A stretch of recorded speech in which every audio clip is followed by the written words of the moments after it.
In this video, we're going to learn how to apply different pressure zones to, in this case, a double conic structure using colored polylines. So here the engineer has specified different pressure areas to be applied to the conic for different load cases with wind coming from different directions.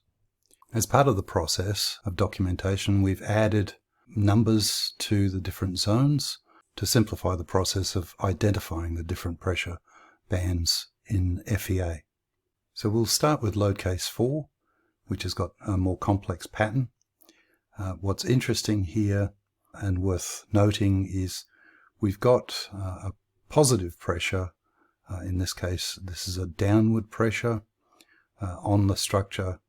And then we have upward pressures on the leeward side of the structure. And what the engineers stipulated is a band of 0 between these positive and negative numbers. So there's a smooth transition rather than the FEA having to deal with switching from a positive pressure to a direct negative pressure along, for example, a corner seam line. So following the dimensional information provided by the engineer, we've built simple 2D polylines that are color-coded in accordance with these numbers. Now, the colors are the AutoCAD standard colors. So red is color 1, yellow is color 2, green is 3, and so on. So we can see 1 and 2 is red and yellow, and then color 4 is cyan, and in this case color 5 is navy blue. We've also got this zone in the middle with no colors assigned, and those will have 0 pressure applied.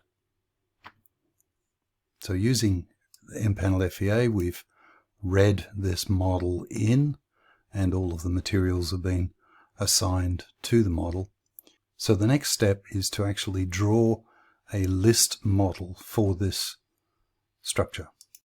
We'll just draw that here.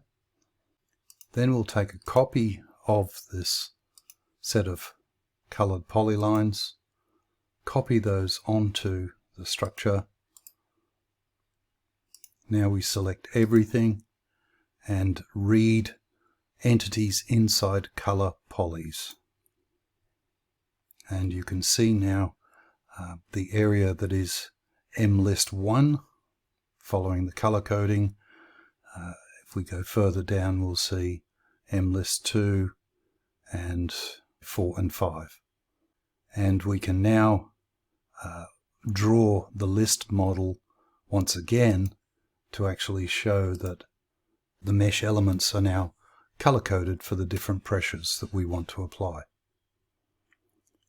Then in FEA, in the loads, we simply select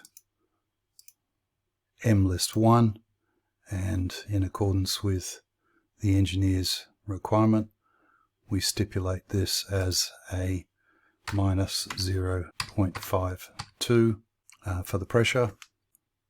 Add a new blank row below and select MList2 and apply minus 0.24. Add another row, and this time we're selecting MList4, and obviously we do the same for MList5. So following this procedure, we can apply different pressures to the structure.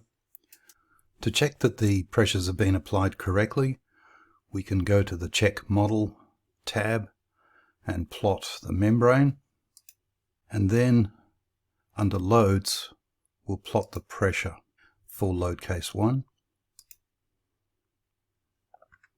We can see the negative vectors normal to the surface, the larger for MList1, and then when we rotate the model around we can see shorter vectors for the other MLists, and then finally here the two zones of 0 and the zone where the vectors are actually positive pressing down onto the surface.